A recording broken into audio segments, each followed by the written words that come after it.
San Lorenzo Ruiz. The first Filipino saint was born in Binondo, Manila. He was martyred in Japan together with Santiago Kyushe Tomonaga, Tomas Hyoji Nishi, who both studied in UST, San Antonio Gonzales, and San Guillermo Cortet, who taught at UST. He was canonized in October 1987.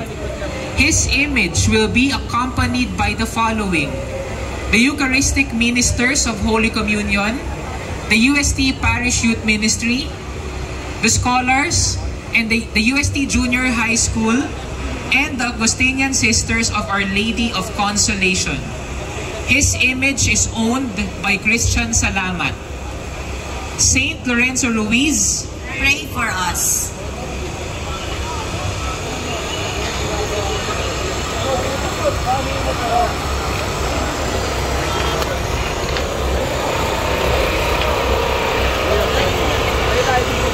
Anong ginagawa mo? Saint John Paul II. Pope John Paul